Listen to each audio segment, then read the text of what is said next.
Welcome back, everybody. This is Brothermutant here. Today we're going to show you a build that I've been working on. This is a Thundercaller 19 one-level scaled fist. Starts at level 1 as a scaled fist build. This is a ranged build because we do not get the ability to dip outside of Thundercaller because we really want that level 19 ability. He's really that good. If I could justify it, you could lose up to 4 levels from this and therefore maybe dip into some Dragon Disciple, or possibly a little bit of Dragon Disciple, a little bit of Paladin to get those those bonuses to your saves, which we do not have. We will have to rely on spells for that and gear for that, so that's a thing. But we can get those pretty high anyway, so we're not particularly worried. Fortitude maybe could be an issue, but everyone else we can get those reflexes and will still pretty darn high, I'd say. The Thundercaller, though, that level 19 ability, which is right here, Thundercall, starts at level 3 Bard for the Thundercaller. Then we show up at level 7, 11, 15, and finally at 19. And it just gets steadily more damage each time. So it goes from 1d8 AoE damage to 3d8, 5d8, 7d8, and you would assume that this is at least as high as you would want to take it. If you're going to go all the way, really take it all the way to 19 and get that 98, because that's 9 to 72 points of AoE sonic damage and a chance to stun unless they reflex save. I know the tooltip says Fortitude save. It's almost the same exact spell at this level as Sound Burst. It's treated in exactly the same manner, except it's not a spell for one, and it's still a reflex save, whereas Fortitude save is for Sound Burst. So I just think they cut and pasted and didn't realize that it's Fortitude saves on the tooltip, even though it really is reflex save for this effect. And this is not a spell, this is a supernatural ability. So is this, Soothing Performance. This one will use up 4 charges for rounds of your performance. You do not have to have it on and let it cycle. It's not a toggle like these ones are. It is a click, you use it, and it burns up 4 uses. So it's misleading. That's why I needed to test it to prove to myself that it's as cool as it is. And it really is quite baller. This one here is also one that's just amazing. It uses 1 round as a charge for this spell-like effect. So literally at this level 19 I can cast this like 40 to 50 times. Boom, sonic damage, boom, sonic damage, boom, sonic damage, and just shred bad guys that are susceptible to sonic. Now if they're immune to sonic or have sonic resistance, it's not going to do you a whole lot of good, but for anyone else it's really going to shred the hell out of them. There's a lot of toggles on this build because of the performances that we get as this type of a Bard Thundercaller. We have our traditional Inspire Courage, +1 all the way up to a +4 bonus to attack rolls as well as damage. Will always be useful for you, even as a solo character will be useful. There is another toggle here, Inspire Greatness. I'm not as in love with this one as I am with the Inspire Courage. This one gives you a +2 to hit still, no higher, and it gives you a +1 to Fortitude saves. Both are competence rolls, so that's bonuses, so that's nice, but this was a competence bonus as well. The morale bonus against charm and fear effects, you're probably going to override that with a spell anyway, so I can just ignore those outright. But this one here does get that competence bonus to Fortitude saves, which, you know, +1 is a +1. It's really the free hit points that everybody swears by, I'm sure. 2 d10s get rolled, and you just add that to your health. Of course, if you have a high con score, you could add to that. I'm assuming if you have a low con score, it's penalized, but point is, you're still going to come up with extra hit points for everybody so long as this song is on. I don't know that it's worth it. I'd still rather just Inspire Courage, but it's up to you. From there, we had, again, Inspire Heroics is another performance. This one, +4 morale bonus on all saving throws. Again, you have a spell that's going to counter that. Greater Heroism gives you that +4 morale bonus, so there's really no point in that. But look at the +4 dodge bonus. And also note that this is an AoE effect, so if you have a party, you've buffed you and everyone around you with morale bonus to saving throws and a +4 to dodge bonus. That's huge. I'm assuming that would work on pets, but it does not seem to work. Any of your performances don't seem to work on summoned critters, just so you know this. You're not buffing them for accuracy and damage. You're not buffing them for protection. Doesn't seem to do a damn bit of good for them, which is kind of a drag, but I can kind of see why. You have one of these bards in your party and you could rapidly just crush the game with just ridiculous attacks, damage, protections, and what have you. So I can understand it. Other songs or performances that you have include Storm Call, which gets upgraded to Greater Storm Call, but it will still say Storm Call in your tray. So don't freak out. It will do the 5d6 of damage versus the 3d6. There's ways to buff the damage, and here's the ways to do it. And this is a bummer because it doesn't work perfectly like you'd think. It does what the tooltip says. In this case, 3d6 goes to 3d10 if there's an air elemental of at least large size or larger near you. So you have that stormy area of the whirlwind formed by the air elemental, right? Your damage will be 3d6 goes to 3d10. Or if you're in a stormy area. Plenty of times you guys play the game, I'm sure, where you've walked outside and suddenly it's raining on your ass. That's what we're talking about. You're moving super slow normally, and now you summon a Storm Call, and you actually will do more damage per hit. All this does is it's a toggle. It's an AoE aura.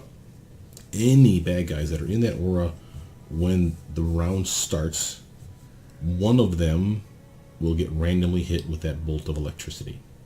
You don't get to pick them. If there's only one guy in the area that's a bad guy, he'll be the one that gets hit. So that's at least cool. But if there's like 15 dudes in the area, you may totally be wasting your bolts on guys that are immune to electricity or have like a retarded amount of health, whereas that puny little caster in the back could have been zapped and dead in one shot. You don't get to pick it. So it's just free damage. But it's cool. It's electrical, so it's different, but you can't really buff it any other way besides what I just described.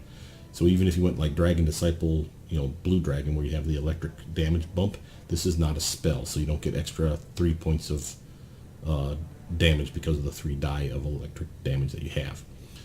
Well, sadly, when you get to Greater Storm Call, yay, it goes up to 5d6, and of course 5d10 if you're outdoors in stormy weather, which again, yay, 5 to 50 is a lot better than 5 to 30, but there's no amount of air elemental that will buff this one.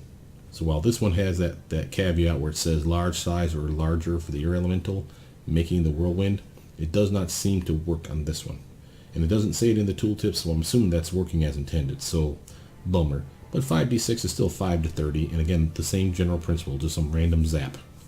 And I don't know if this is worth you wasting all your rounds of performance on, but if you need that little extra bit of damage, and you can't shoot fast enough, and they are susceptible to electric, this could be a way to go. You also have these togs here. There's 3 of them, even though it shows 1. It's Incite Rage for either enemies, Incite Rage for allies, including yourself, or Incite Rage for all categories, so enemies and allies. You basically just want to turn everything into a bare knuckle brawl, click on that one. The bad guys get a will save, because there is a penalty to this. The penalty being their armor class, -2, and, my favorite, cannot cast spells. That works for you too, so if you're casting this on allies or enemies and allies, you're affected as well. Your spells, let me see if I can show them to you. Your spells will go gray, including this one down here. Weirdly, not weirdly, goodly, greatly, happily, all of these are not spells. These are performances. So you can turn these on. Even this spell-like ability, Supernatural Thundercall ability, or this heal, that's the AoE Soothing Performance heal, is not a spell. So this will not go gray. These will not go gray. I can literally blast, blast, blast, and everyone's like bare knuckle punching the shit out of each other, being all enraged, and I still have the ability to nuke the shit out of them. That's why I kind of like this build. And that's this Incite Rage ability we're talking about here. This is the enemies one, because I'm less likely to use it on myself. Here's the Incite Rage all, here's the Incite Rage for just allies. You can do what you like, but I just want to piss off them. But I could still see bumping everybody else up, especially if all your spells are gone, everybody's spells are gone, and this is all you got left is your togs and this ability. Poop hits the fan, Incite Rage on everybody. Right here, big AoE on you and your team. Everyone glows red on your team. They can't cast spells, but so what? They were out of spells anyway. So were you. You rush into battle with a +2 for your strength, +2 to you guys' con, and a +1 will save as well. Yes, you're going to be easier to hit because of your penalty to accuracy, or your armor class, as well as your penalty for not being able to cast spells, but again, you're out of those. And it'll be the same effects on most of the bad guys. And why do I say most? Well, here's another example. Just cast it. Remember, I have lingering performance. These ones that are toggles are performances, every last one of them. So this will last for this round and 2 more rounds. So what I'm going to do is do that, and I'm going to teleport, just to be a jerk, right in the heart of these bastards. You cannot stand. Now watch everyone flame red.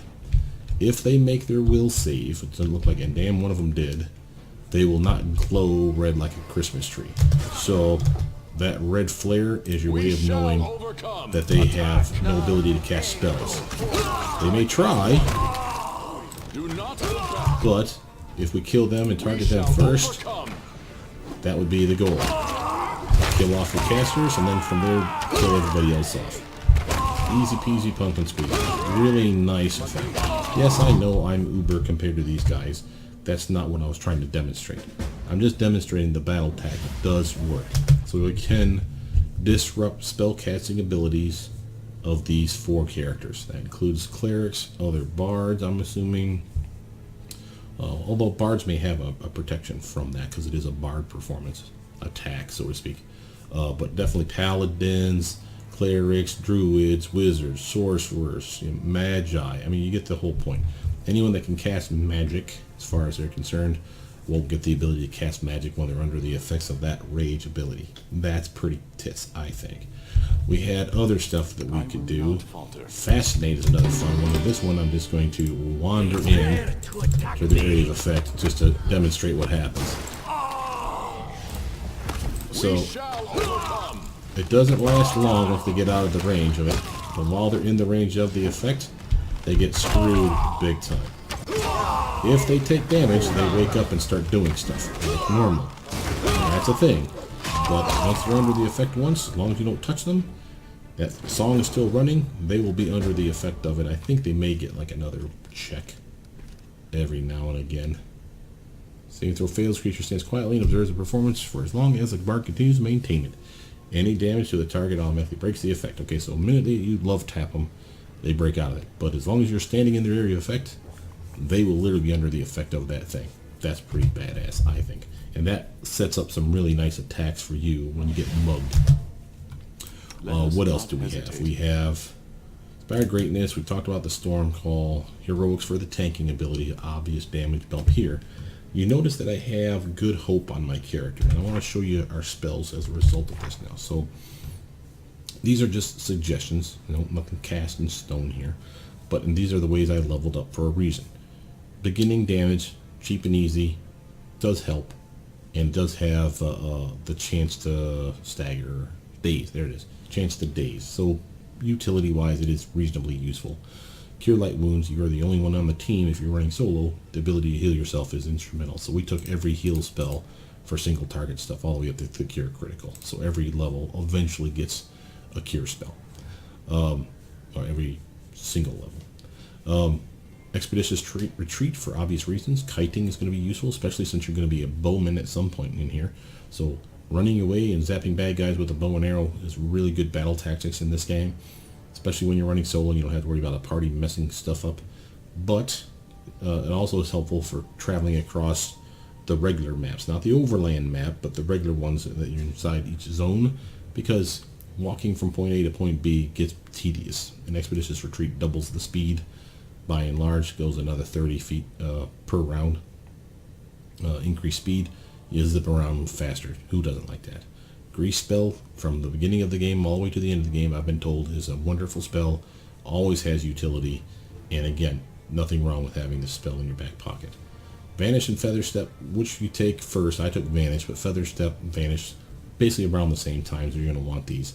Vanish because even though it's invisibility, it really is. It's a weak version of invisibility, but it is. As soon as you attack, you're back to being visible. Kind of a waste, you would think. But there's going to be times where you get ambushed, where you didn't buff up. Yourself, because you're running solo, was extremely low on health. You hadn't rested yet. For whatever reason, you decided to push your luck a little longer. Boom, you got mugged. What the hell do I do now? Click Vanish. If you're lucky enough to get it off before they get to you, you'll be invisible. You can kind of run away, buff up, chug some potions, do what you have to do, then go to town. Same with Feather Step. Feather Step is a really nice long-lasting buff. Not particularly useful most of the game, but when you have difficult terrain, will be a game changer because you can run like crazy. They will not be able to. You can run away, shoot them, go another direction, shoot them, go another direction, shoot them, all the while they're slowly chasing you through this rough terrain. So Feather Step, particularly useful, and a long-lasting buff. Since you're going to tank for the early levels, Mirror Image is an obvious pick. Heroism right after that, because you get 2 at that level. I suggest this for a reason. Yes, you have damage. Yes, you have sneak attack. Yes, you have some other stuff here. I went mirror image for the tank for obvious reasons, but heroism, because I'm never really appreciated the importance of having that +2 to swing.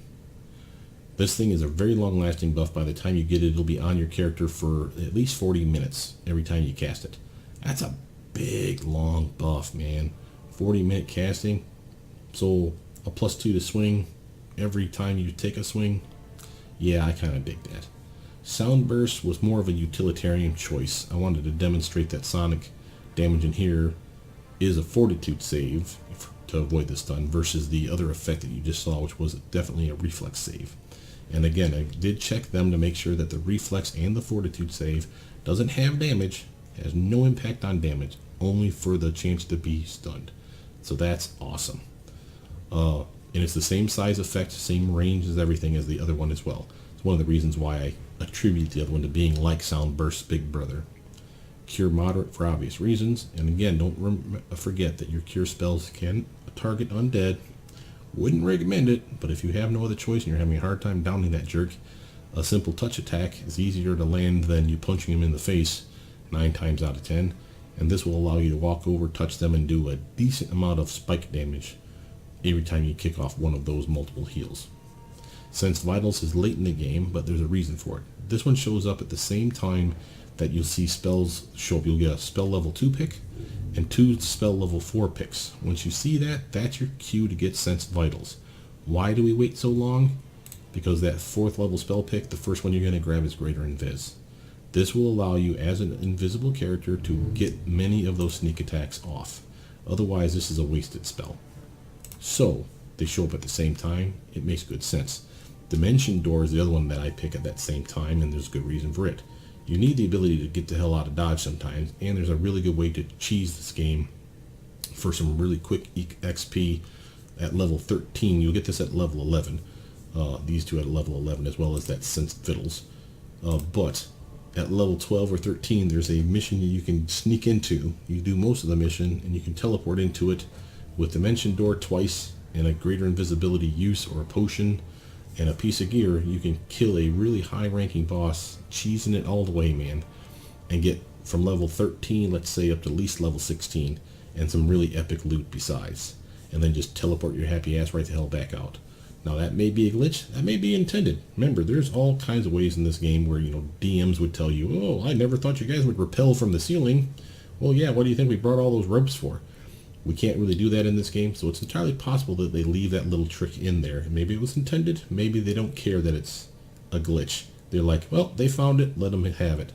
So until they take it away, I'm going to exploit it, is what I'm telling you. But that's the reason for Sense Fiddles at that late stage. After that, there's many choices still left. I decided to go with Glitter Dust. You could pick something else. There's plenty of good choices at level 2. But Glitter Dust was obvious for me. The ones that I shied away from for sure was there's like a delayed poison at 2 or 3. And while it's a great spell, it's an hour-long buff. Buy the potion. Stop being so damn cheap. Buy a potion, buy a scroll, cast it, drink it. Only use it when you know you're going to be in a poison area. There's plenty of chance for you to figure that out. There's no need for you to have it as one of your limited spell picks as a bard. So I'd say screw that. Just use the potion, use the scroll. But Glitter Dust was extremely useful for making things invisible visible. And we didn't get Blind Sight till very late anyway, so it seemed to be helpful. Displacement is an obvious tanker pick.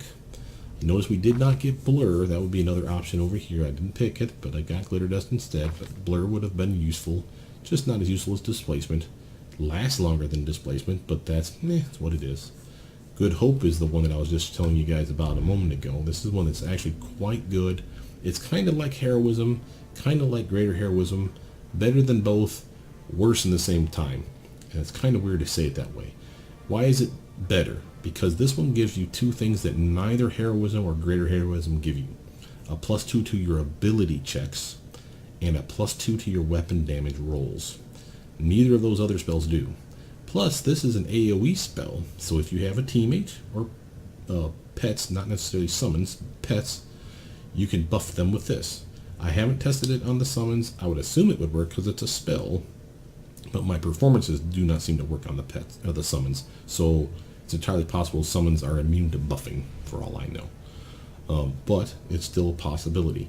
It still gives you that morale bonus to saving throws, to attack rolls, to skill checks. That's common for heroism, and even better on greater heroism. So those aren't going to stack, but this is the other key point, it lasts 1 minute per level, so it's a decent duration, but so does greater heroism. But I could see using greater heroism and good hope on my character if I really needed that extra damage surge. I would use both, because the +4 to hit, I get that from greater heroism. +2 for damage, I get from good hope. And neither will overlap when it comes to stacking those abilities. Slow for obvious reasons, locking down bad guys to use my Thunder Call on them repeatedly is a good idea, I think. Dispel Magic made sense. There's a lot of really good picks at level 3, so it's kind of hard to make decisions on it. Cure Series because I said I'd get it. See Invisibility because why the hell not? Greater Invis for yourself and Dimension Door, where I talked about. Serenity. This one's a little weird. Kind of love this one though. If you can turtle up successfully and you just want to be a jerk, cast this spell, especially if you would like empower it or maximize it with a rod, and watch how they do 3 to 18 points of magic damage every time that they attack in a combat round. It's teammate friendly. You can cast it at your feet, turtle up with the best armor that you have, and just sit there, let them swing at you and whiff, but every time they swing they take, or well, not every time they swing, sorry, every round they take 3 to 18 points of damage. 18 if you maximize it, 3 to 18 times 1.5 if you empower it. So again, this spell level 4, you could technically get Meta Magic Empower. We did not get it, but you could empower it as a level 6 casting, cast it at your feet while you're using a Meta Magic Rod for maximize, and now you have an empowered maximized version of this spell, and watch how much damage those bastards take. That would be pretty baller, I think. Cure Critical Wounds again for the obvious reasons. Freedom of Movement was just a judgment call. There's a lot of really good picks at level 4. This is just one of them. I said, you know what, I always change this last one up, so I said screw it. You never know when Freedom of Movement's going to come in handy. Shadowy Evocation was an obvious first pick. You get 2 spells at this level right away. Shadowy Evocation and Greater Heroism were the go-tos for specific reasons. 1, utility. 5 different spells packed into one. I can do fire damage, I can do electric damage, I can do shout, which I did not pick, you'll notice, at level 4. I get it here. And then, of course, I have Volcanic Storm and Ice Storm. The reason those two are important, because while the damage is lame, the AoE is huge, and it causes that difficult terrain. Remember this spell here? We don't have difficult terrain problems, boys and girls. I can slap that bad boy down so long as this buff is on me, or I cast it right after, and I can skitter right through all that rough terrain that everyone else is moving super slow at, and I can just pepper you with arrows. That's the reason for that spell. Greater Heroism for the other obvious pick, because who doesn't want to swing with a +4 chance to hit? Yes, it's only 1 minute per caster level. We could actually extend that with Meta Magic Rods though, and it's still a really great spell otherwise. And of course, free temp hit points. You gotta love that too. Phantasmal Web, Judgment Call. All these are Judgment Calls because there's good stuff in here. I went with an AoE move, teammate friendly. I went with something that does decent, and I mean decent damage out of the box. 5d6, 5d6, and 10d6. Takes 3 rounds to deliver it all, but there's an effect on each one of them too. So a chance to stun, chance to stagger, chance to stun, and chance to stun. I do not know that if they make this first save that it still continues to tick. I've never tested it out, so I don't know. So if you guys know that, feel free to post down below. But I think it wouldn't, because it doesn't say anything about negating all future damage. It doesn't say anything about that. It just says that in the first round it does this, in the second round it does this, and in the third round it does that. So the chance to stun is steadily, and stagger steadily goes up. One round, 1d4 plus 1 rounds. That's pretty nice, right? A maximized version of that would actually be pretty baller too, because that literally would be a 10d6, 20d6 of damage, so 120 points of damage guaranteed to a target, assuming they're not sonic resistant. Hell yeah, that'd be a really nice maximized rod spell that you could slap. And then that rounds here, 1 round and 1 round is just built into it. If they make the save, of course, then nothing you can do. But if they fail the save, fail the save, fail the save in this one, this 1d4 plus 1, if I understand this right, maximized version means it's guaranteed to be 5 rounds then of them being stunned here. So staggered for a round, stunned for a round, and then stunned for 5 more rounds. Psh, who wouldn't want that? Now it is a fortitude save, if I'm not mistaken. Yeah. So it's not something you'd probably want to use on a boss that has a high fortitude anyway. But you never know. Give it a shot. Kai Shout for obvious reasons. It has the potential to surge 19d6 of damage, because remember, we're only caster level 19. So we do 19d6 of damage for this. Half if they make their save. That's a fortitude save again. And again, there is a 1-round stun. If they make their fortitude save, they are not stunned either. The range is close also, which kind of sucks. But this is like the big daddy version of the ear-piercing scream, right? And that's fine. Resonating Word is better than both because of the range, in my opinion. Yes, you have to survive those 3 ticks, but we have pretty good tanking ability on this build anyway. From there, level 6 stuff was just kind of late in the game, so we just kind of picked stuff. But we went AoE heavy, so you got Greater Shout, because why not? It's Greater Shout, for flip's sake, it's huge. Overwhelming Presence, teammate friendly, massive debuff for the bad guys. This one's a little weird too. They just kind of stand there going, oh my god, what do I do? Once you kill them, or any of your friends kill them, you'll see Wisdom Drain show up all the time. That's because the spell is now no longer working. If the spell ever wears off on these doofuses, they suffer that Wisdom Drain, and then staggered for 1d4 rounds. But if you kill them, obviously you're not staggering them, but you still see the Wisdom Drain pop up on your screen. So if you see that, that's what that's about. But notice the creature that succeeds its initial save to resist the spell is merely staggered for 1 round. So at least it has some use. The fact that it's AoE and I can cast it at my feet and not affect me or my friends is baller. From there, Brilliant Inspiration is one I love to hate. It is weird. And let me explain what this one basically does. So I never really use it. I keep putting it on because I want to like it. You can buff yourself or a friend with it. What this does is for 1 round per caster level, every time you roll a d20, instead you will roll 2 of them, and you'll take the better of the 2. Sounds amazing, right? Why would you not like this, Brothermutant? Well, here's the problem. The very first time you run a natural 20 when this effect is on you, the spell wears off. It could be in the 1st round, it could be in the 19th round. Remember, we have 19 rounds of use of this thing. So it could last for a long time and be awesome. It could last for half the time and be decent. It could wear off in the very first time you roll. It's kind of hard to suggest a level 6 pick like that.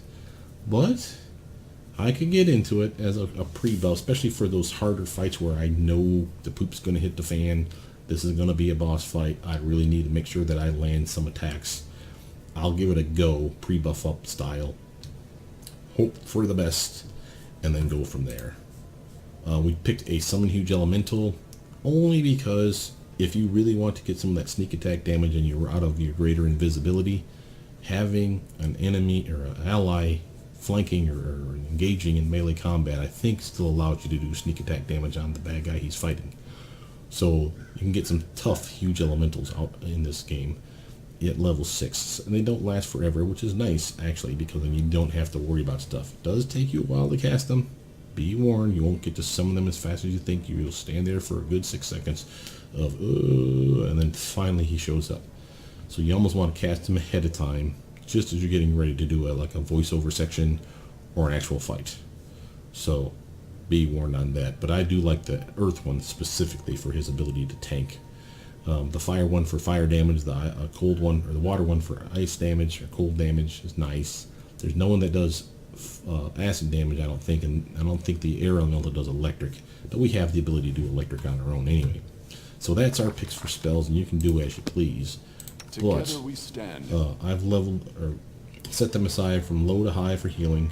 This is my click ability, Soothing Performance. Notice how again it's supernatural, so even if I somehow, I can actually show that to you.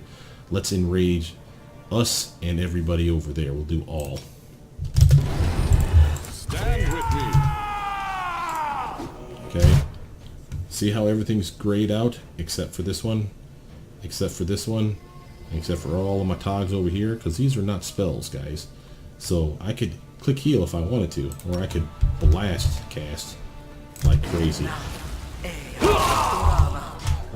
Actually hurt myself, didn't see that I was standing there. Everything was so red it was hard to see it all. But again, they can't do anything but shoot me with a bow, attack me with a weapon. If I can tank successfully and not worry about it, I still have the ability to dish out uber damage to these doofuses with a spell-like ability. So again, up to you how you want to play it, but I do kind of dig it. And then once it shuts off, which again takes a couple rounds because of lingering performance, I literally get my spells back. Give it a second. Wait for this area to effect drop off. There it goes, and all my spells are back. See what I'm saying? So this build has really good potential. One last thing to go over. I want you to see the armor. Okay, this doesn't show everything, but I want you to see some stuff. First, here's our deflection ring that Tartuccio gave us, +1, right? Touch, it's there again when we see it for flat-footed, and it's way over here in the total armor class category. So it's in every category. So get the best deflection item you can find. There's at least a +5 ring in the game. I'm fairly certain I saw a +6 one somewhere too, but let's just say it's +5. That means I could push this up 4 more points, each one of these, up 4 more points than what you're seeing right now, right? So that's a 26, 22, and 26. Look at how we also have AC bonus Charisma, +7. AC bonus to Charisma, +7, and again over here, that's because of our monk dip. Well, I know I can get a hat that pushes me another point, +4 over here on this side, +8 for a hat, +4 for the bonus. So again, I can push this up another 4. So that's 8 more points total. So that's a 30, 26, and a 30 for my armor. Okay, this is not counting my crane style and fighting defensively. You don't see that listed in here anywhere. But those are dodges that will not show up under flat-footed, but it will show up here. And just like you see dodge and dexterity bonus over here, you will see those bonuses as well. So my touch and my AC armor class will be higher than 30 in combat. Thanks to fighting defensively, that's a +3. Another +1 from Crane Style, I believe. And I think I get another +4 from, not Crane Riposte, but the other one, Crane Wing. Right? Until I get hit. And then it falls off, and then I have to reestablish it. But by and large, that +4 is still there. And I can cast a shield spell. Hell, I can wear a shield in this build. I am a bard. Bards are allowed to wear a shield, and I think you can still Crane Style with it. So I find a good magic shield that's heavy or lower. I can't do the tower shield, but that's okay. I wouldn't want to. And I can totally tank it up with those on. I can cast mage armor on myself or chug a potion, which is how I will survive the first 5 levels. This is what Archie's doing right now, and it's actually working really well. And that's another +4 to the armor class here and here. Not for the touch, but for flat-footed, shield and armor bonuses apply. So I can get these 2 higher because of those 2 spells or those 2 abilities. I could get bracers of armor class +8 and watch these 2 numbers skyrocket, right? I could get a better belt, obviously. That would increase my dex another +4 on this side. +8 for the dex, +4 for the bonus. So that +4 goes here, not on the flat-footed because you don't see dex anywhere, but on the touch side. So I can get another +4 here and here again, right? And I can actually get those up another 2 points for almost every category. 1 to 2 points for every category. How? Bakins gives you a potion. If you make him one of your advisors or artisans, you complete his last quest, he gives you a potion that permanently enhances every stat you have by a +2. That's a +1 bonus to everything.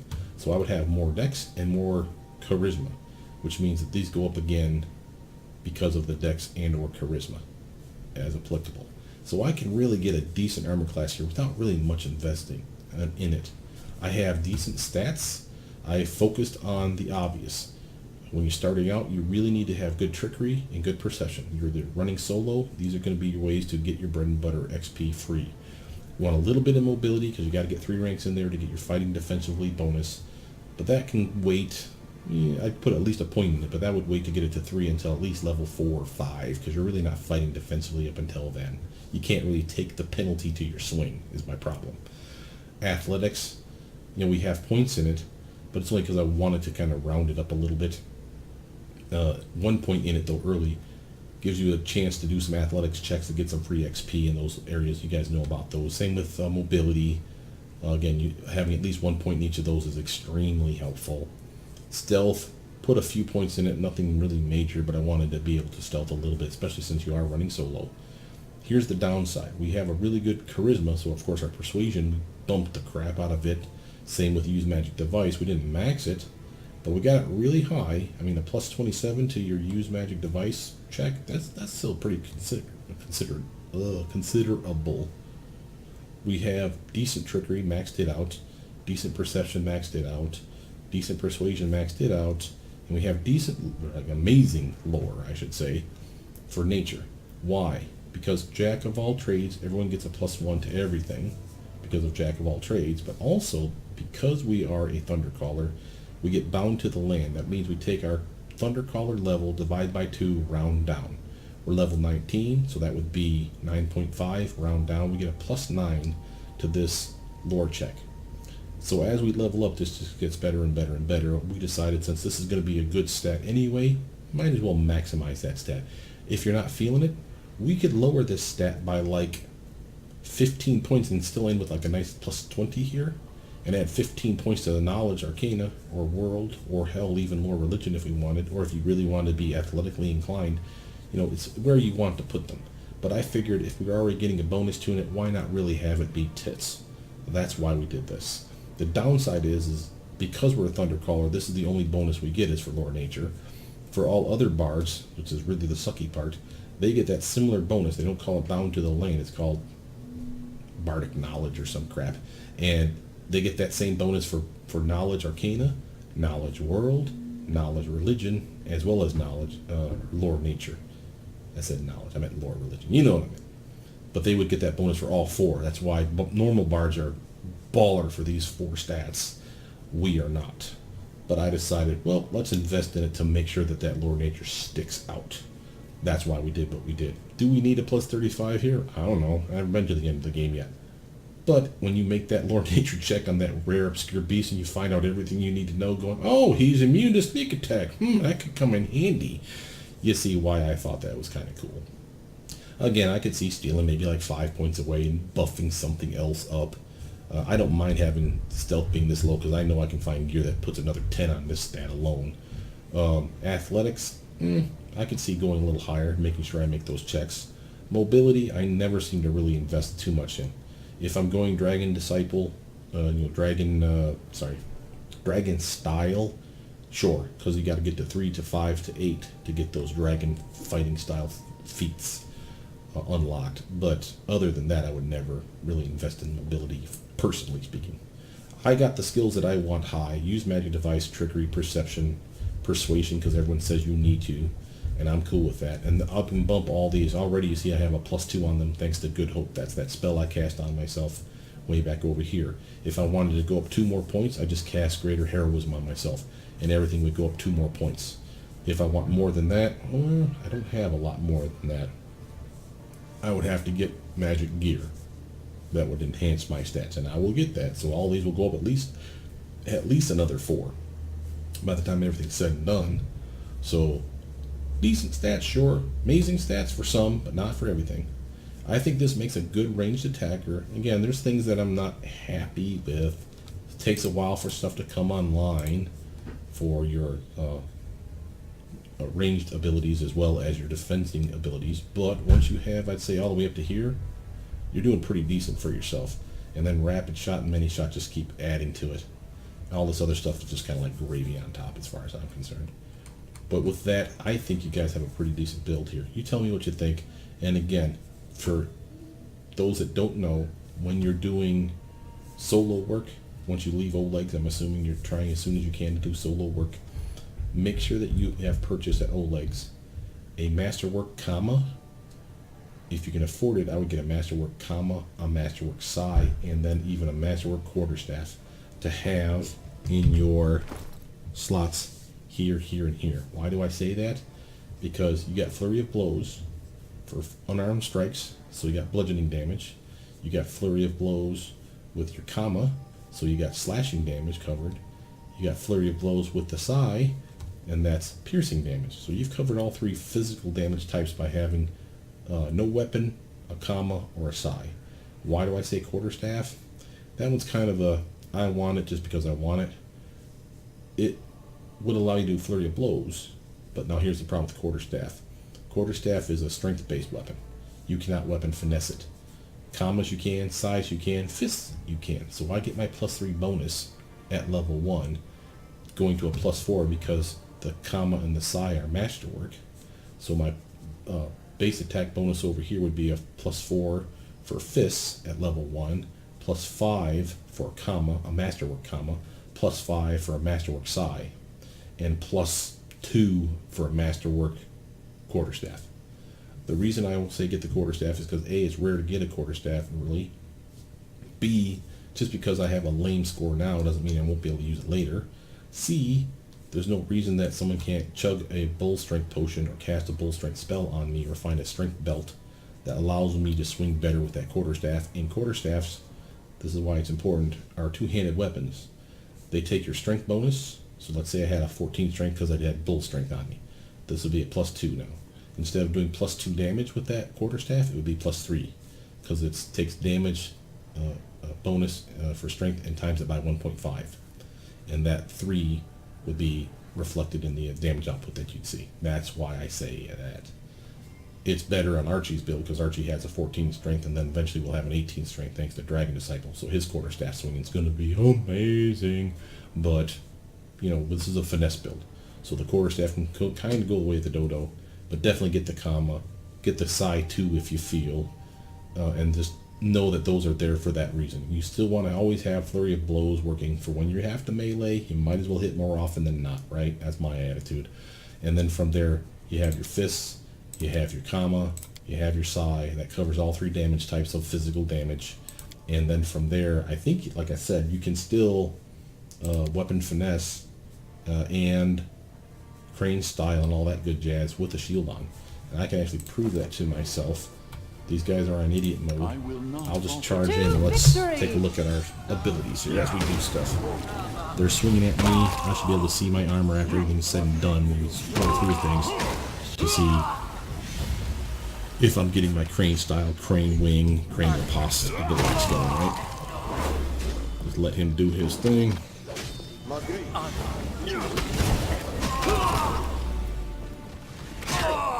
We shall overcome.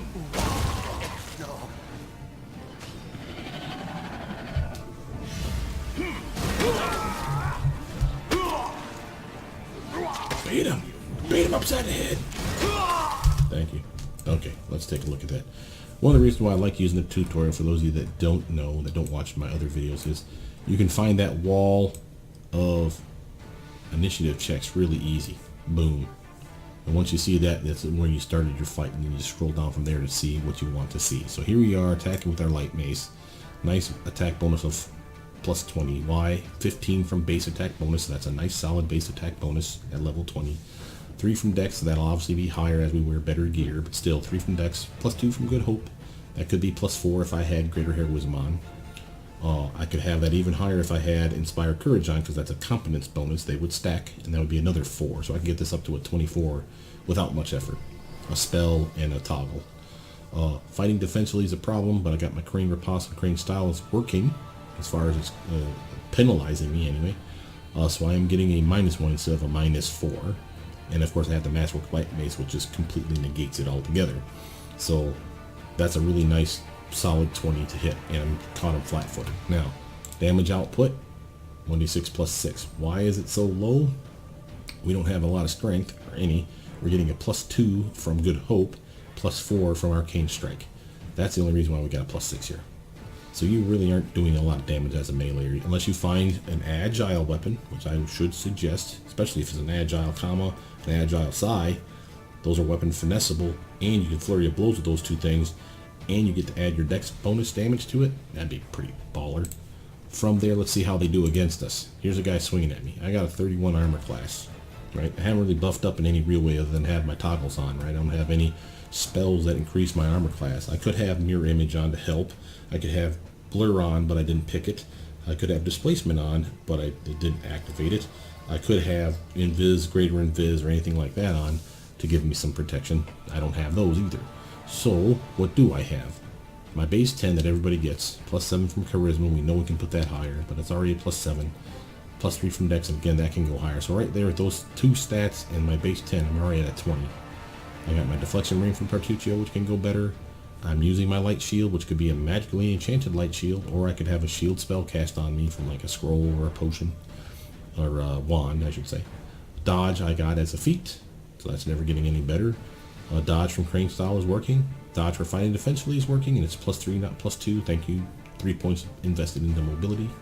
And Crane Wing, they haven't hit me yet, so I have a +4 thanks to that.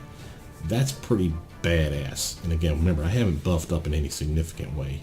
I get me a Light Shield +5 or +4 or +3 against melee, and you better believe I'll have that in my freaking offhand while I'm fighting. that'll be really nice armor bump for me. So I'm just saying, there's a lot of ways to like this build. Yes, there's going to be better ranged attackers in the game. Yes, there's going to be better bards in the game. Yes, there's going to be better monk, bard, or monk, whatever hybrids in the game. Will this one still be viable? I totally think so. Spell picks can change a little bit, sure, but the things that you get from having Thunder Call, this Lightning Storm ability, and the other tools and tricks of the trade really do sell me on this build. But with that, my name is Brothermutant. Please like, subscribe, comment down below, tell your friends about this channel, and I'll see you guys soon. Bye now.